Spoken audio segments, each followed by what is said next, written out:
la la la la la la. John. Hey up! Right, it's that time of the year, Christmas. We're all winding down for a well-earned rest. The Christmas tree, or should I say Kitten Activity Centre, is up, but has come down 47 times since we put it up yesterday. Traditionally, Christmas is a time for ghost stories. And I'm going to be honest, I'm not entirely sure that what I'm going to tell you today is a ghost story or not.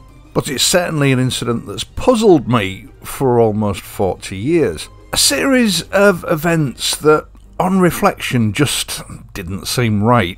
And on the occasions where I've tried to apply logic to it, to explain it away, quite often the explanation seems stranger than the alternative. I'll let you decide. If nothing else, hopefully it'll be entertaining. So, get yourself a glass. Dust off that special bottle of single grain that you've been saving for Christmas. Make yourself comfortable, and I shall begin.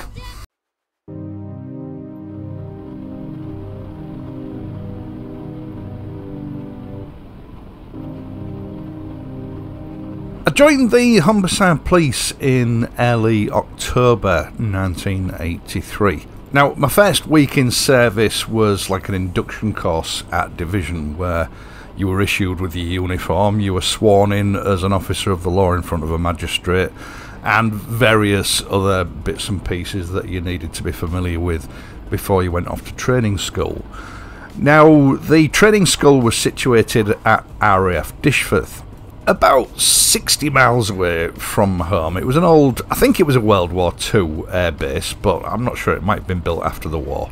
It was a huge place, almost like a small town, brick buildings, barrack blocks, which some had been converted into classrooms and some had been converted to dormitories for accommodation. I was in Spitfire block. And we also had one of the old aircraft hangars at our disposal for sort of parade when it was raining or weather was bad. And it was a 10-week training course, a really intensive 10-week training course.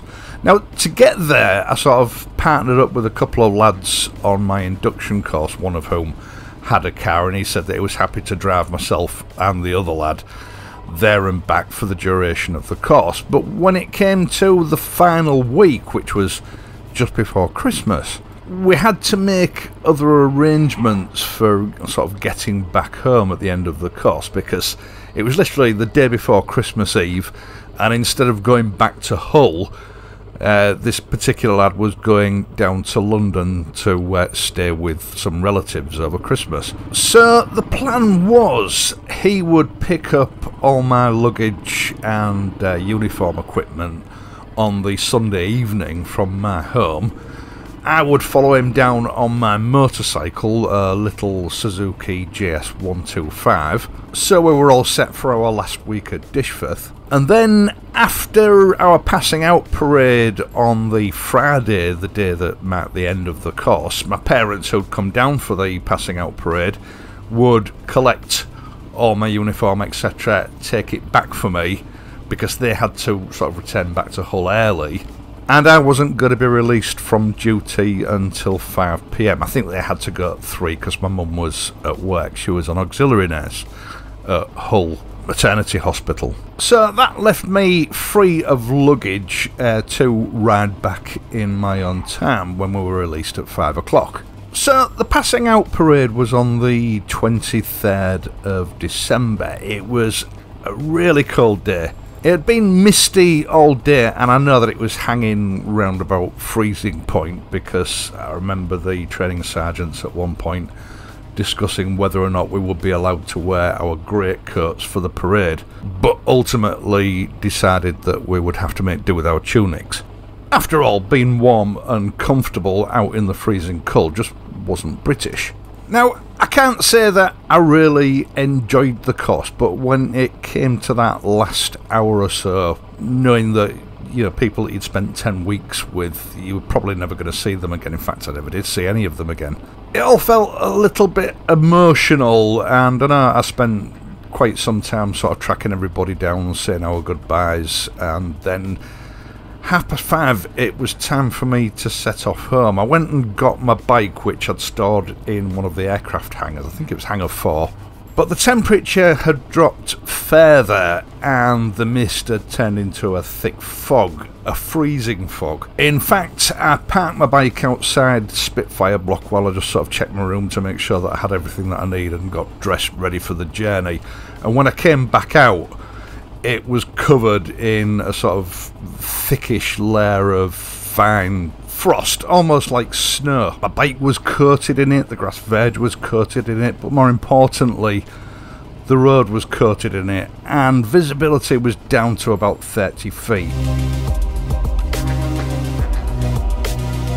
I put my bike gear on in the warmth of my room. Bike gear, you know, wasn't as good in those days as it is now. I had an old Stadium full-faced helmet with a really rattly visor.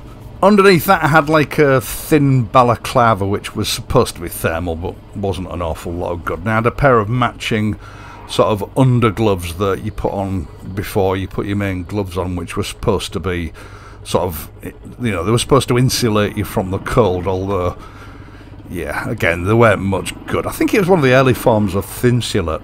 I had a pair of jeans on, a t-shirt and a jumper, and then over that put on my Belstaff Tourmaster jacket, a pair of waxed cotton over trousers, my Frank Thomas boots and a pair of gold top gloves, and I was ready to go. I knew before I even left the RAF camp that this was going to be one of those journeys. I nearly lost the back end pulling out of the gates because of the ice on the road, and you know, the cold instantly just seemed to soak through my clothing. I had to stop off at Green Hammerton. There was a fuel station there to refuel the bike because there wasn't an awful lot of fuel in it, certainly not enough to get me home. I had to keep my speed right down because, you know, there was ice on the road. Visibility, as I've said, was about 30 feet, so I was probably only doing about 20 miles an hour. It was a windy road into Green Hammerton, and I thought, you know, this journey is going to take me hours if it continues like this. Now, back in the early 1980s, most of your filling stations were, you know, attendant filling stations. There would be a guy there that would fill your bike or your car up for you. Didn't have much in the way of self-service pumps in those days. It was only actually about 2 miles from the, you know, the RAF camp from Dishforth, but it took me a ridiculous length of time to find my way there. I was freezing cold by the time I got to the filling station, and when I was talking to the attendant, he suggested that I actually might be better taking the A1 home, and he explained, you know, the route that I needed to take, rather than taking the A59 into York, because he suggested that the A1 would probably be a lot less treacherous than the A59. Now, the A1 used to be known as the Great North Road. It's actually one of the oldest roads in Great Britain. It can certainly be traced back to Roman times when it was known as Ermine Street, but historians reckon that it actually goes back further than that, so, you know, well over 2,000 years old.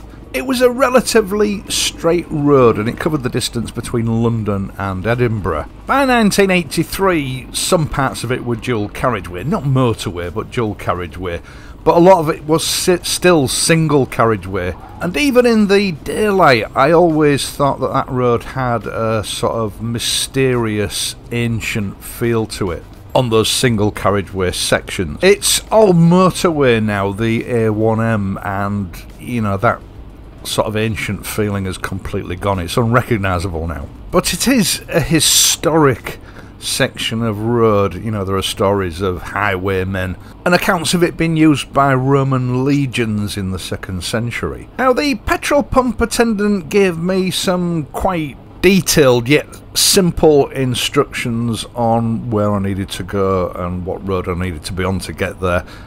And the plan was to come off the A1 sometime after York to join the last part of the A1079. It all seemed pretty straightforward, but as soon as I got onto the A1, it was just, I didn't have a clue where I was. It wasn't safe to travel any faster than 20 miles an hour.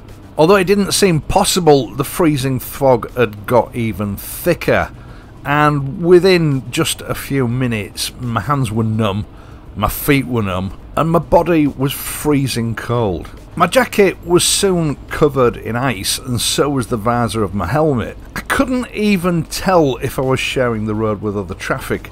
Occasionally I would see a tail light not too far off in the distance, but then I would lose it again, so I had no idea of what was going on around me. All I could do really was hug the grass verge with the bike and just keep my eyes peeled.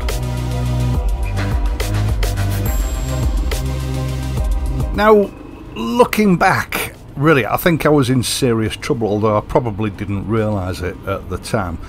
The numbness in my hands and feet had turned to pain. My hands and my feet had just ceased to function. I couldn't operate my clutch, my brake, my gears, and even trying to wipe the ice off my visor was becoming problematic, and I was shivering uncontrollably. And I think I must have been riding for about an hour. I've got no idea where I actually was. But one thing I did know at the time is that I had to stop somehow, somewhere, and get warmed up, because there was no way I could continue. I started to look for a break in the road, you know, a junction that took me off onto another road where I could pull in, because it wasn't safe to stop on the A1. Or maybe a filling station or a public house, because, you know, back in those days there were plenty of sort of cafes, filling stations and pubs. Eventually I did see a turn off to my left, but you know, with a mixture of poor visibility, I didn't see it till the last minute, and the fact that my body just didn't seem to be working at that point, I sailed straight past it.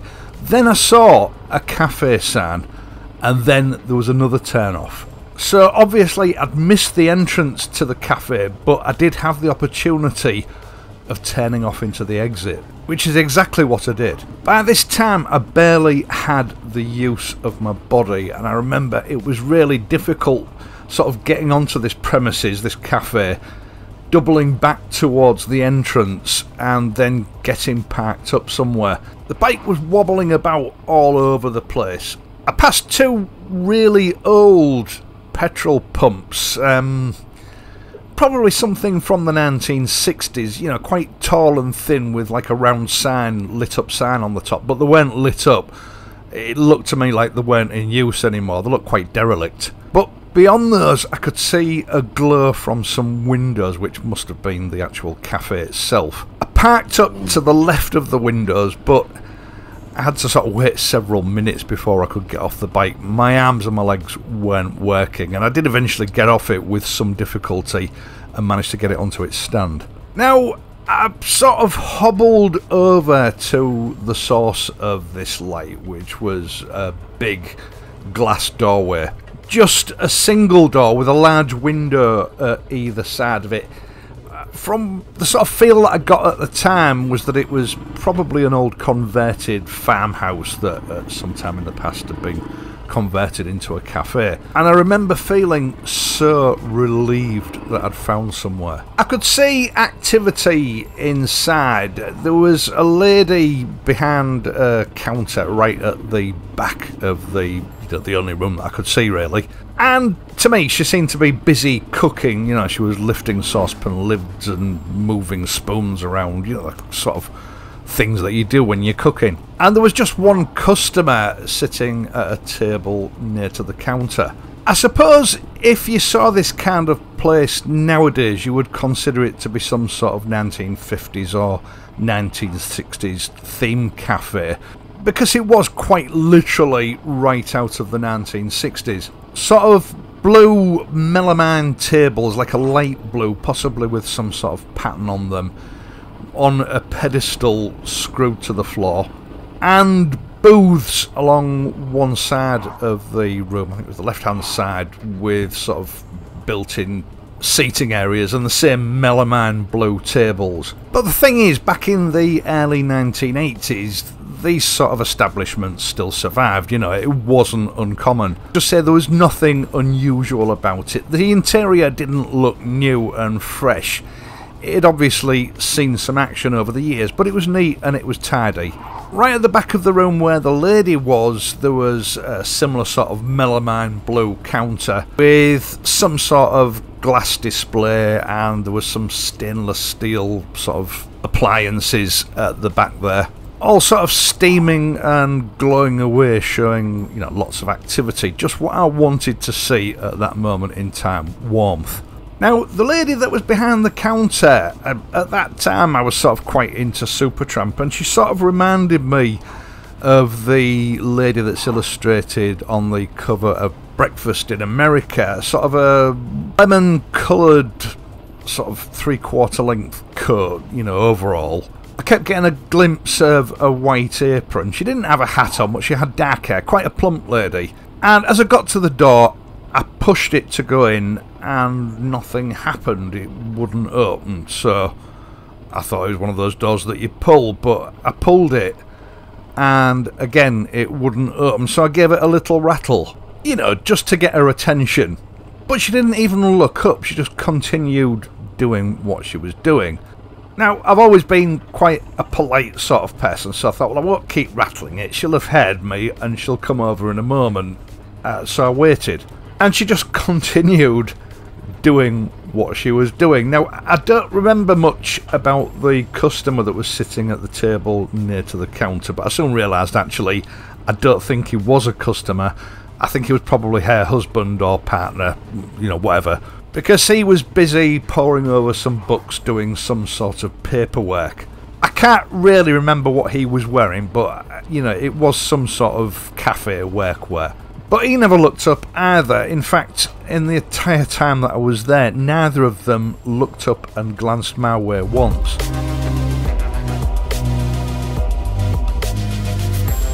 I waited for what I considered to be a polite length of time. I remember looking at the floor. It was like a checkerboard pattern of vinyl tiles in lemon and light blue. And then I knocked on the door to get their attention, but again, they just didn't look up and acknowledge me in any way. And by this time I was getting quite frustrated and annoyed. Now, I had one of those cards up in the door that gave the opening times for, you know, different days of the week.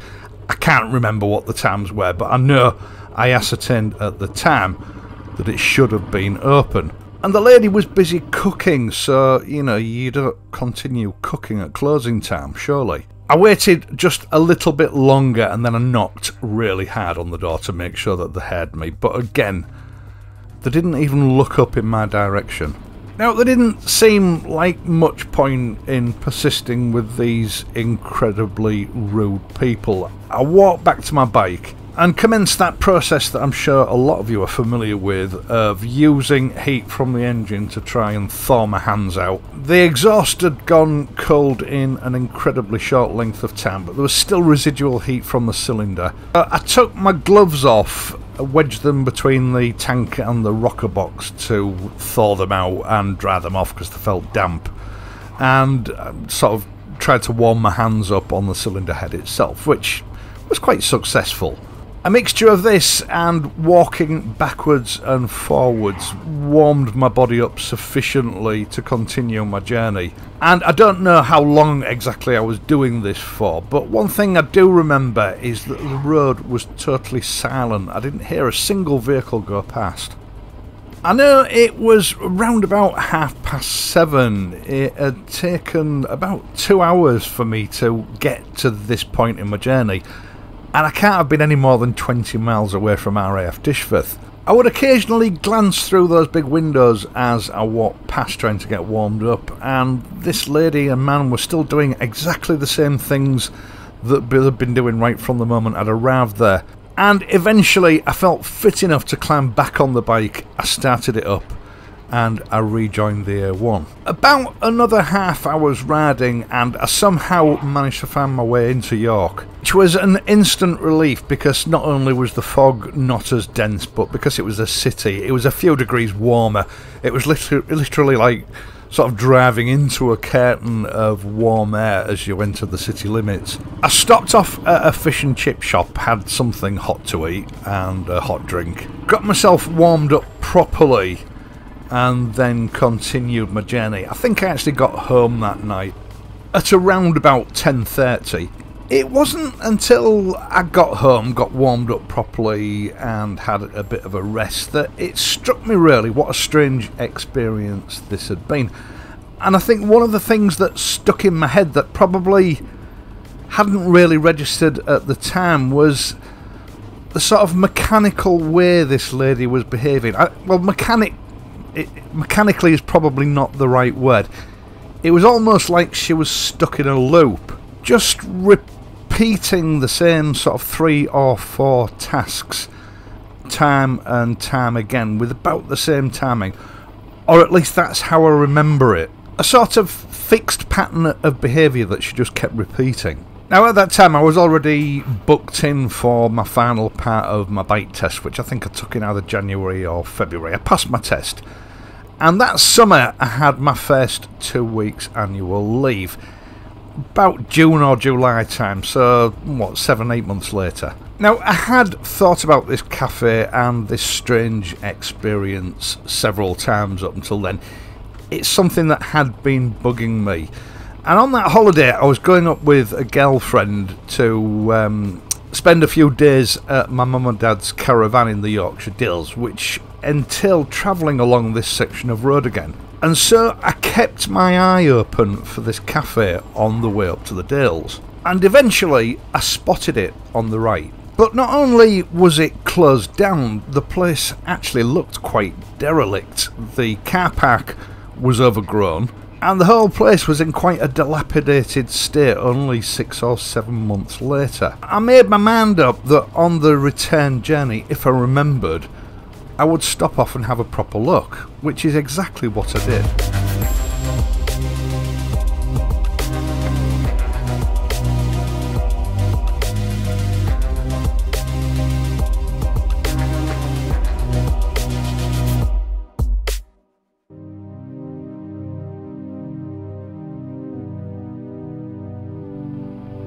On my return journey, which I think was 4 or 5 days later, I pulled into the entrance of this cafe. You couldn't actually get onto the premises with a vehicle because concrete blocks had been put across both the entrance and the exit to stop vehicular access, but there was enough room for me to park up safely off the road. Now, I'm absolutely certain it was the same place, despite my restricted vision on my first visit. But what did shock me was the rapid state of dilapidation. The whole forecourt area where the petrol pumps were was very overgrown with tall weeds. I mean, I'm no expert, I'm not a botanist, but it seemed like more than one summer's growth to me, or not even a whole summer, half a summer. More like 2 or 3 years growth. And the building itself was derelict. The main doorway had been smashed, the glass had been smashed in. I could see quite clearly that all the tables and the counter and everything were gone, but I could still see the lemon and blue tiles, or what was left of them. A lot had been lifted off and were sort of scattered all over the place, presumably due to damp. The cafe sign had gone, but the framework that had held it in place was still there, just as I remembered it. But the one big thing that did stand out was the petrol pumps. Those old sort of 1960s pumps had gone and they'd been replaced, but these replacement pumps were more angular. They were like something from the 1970s, a sort of tall-ish rectangular plinth or pedestal with a large box fitted on top. And they'd been fitted for more than 6 or 7 months. They were ancient. What I mean is they'd been there for a very long time. There's absolutely no doubt in my mind this was the same establishment. It was the same building that I'd visited about half a year earlier. But the decrepidation that I was looking at was 4, 5 or 6 years old. There was no way in my mind that it could have deteriorated so quickly. Now, as I said at the beginning of this video, I've put a lot of thought into this incident over the years, and the way I see it, there are 3 possible scenarios that have played out here. One is, you know, when I went back the second time, I got the wrong building, but I'm 99% sure it was the same place. And although, you know, now the landscape has completely changed, it's all been turned into motorway, and a lot of these old buildings that line the road are now gone. In the following years, I did pay particular attention to, you know, that stretch of road, and I never saw anything else that resembled what I'd encountered on that particular night. Now, the other scenario is that it was just an unfortunate series of events. You know, maybe that night when I turned up, it was the last night. They were deciding to shut the business down and they were closing it off. And, you know, what I saw 6 months later was just the result of 6 or 7 months disuse. But I found that hard to believe. It usually takes about a year, maybe 2 years for, you know, weeds, etc. to break through cracks in tarmac and concrete. And it certainly takes a couple of years for them to reach the size that I witnessed on my second visit. But if they were closing down, why would they put new petrol pumps in? Well, not new petrol pumps, but replace old petrol pumps with petrol pumps that were a little bit newer. I mean, the replacements were of a type that was still fairly common in those days, but the look of them, you know, they'd been there more than 6 or 7 months. In fact, I'd stick my neck out and say they look like they've been there at least a decade. And if they'd been closing down that night, why would they be cooking? This lady was busy preparing food. If the cafe was closed, why would she be continuing to prepare food? It doesn't make any sense. And there's the fact that they never looked up when I rattled or knocked on the door. Now, with the best will in the world, if someone knocks on the door, it gets your attention. It's a natural inbuilt reaction that you will look towards where that knock is coming from. It's almost impossible to resist, especially if you're taken by surprise. That wasn't natural unless they were both totally deaf. Which leads me to the third scenario, and I suppose that's why I'm making this video. There were supernatural forces at play. This road, one of the most ancient roads in Great Britain, does have a history of mysterious hauntings. Perhaps some benevolent entity picked up on my distress. I mean, like I said, I probably didn't realise it at the time, but I was in trouble, probably in the early stages of hypothermia. And if I'd continued without stopping, it could have ended tragically. This entity perhaps picked up on that situation. It picked up on my distress and offered me an opportunity to stop with the promise of warmth. It couldn't physically offer me that warmth, so instead it delayed me, playing back some sort of scene from the past in a loop to engage me and hold me there long enough for me to get warmed up. I don't know, over the years sometime I've favoured that scenario and then dismissed it as being ridiculous and favoured one of the other scenarios, but again have rejected them as being ridiculous. I really don't know what happened that night, but it definitely happened. What do you think? Once again, thank you so much for watching this and all my other videos during the course of 2022. I really do appreciate it. All that remains for me to say is please leave a like if you enjoyed this video. If you're not a subscriber, subscribe to the channel, hit the notification bell and ensure that your notifications are enabled. That way you will be informed by YouTube whenever I upload a new video. I would like to wish you all a very Merry Christmas and a Happy New Year, and I'll see you on the other side.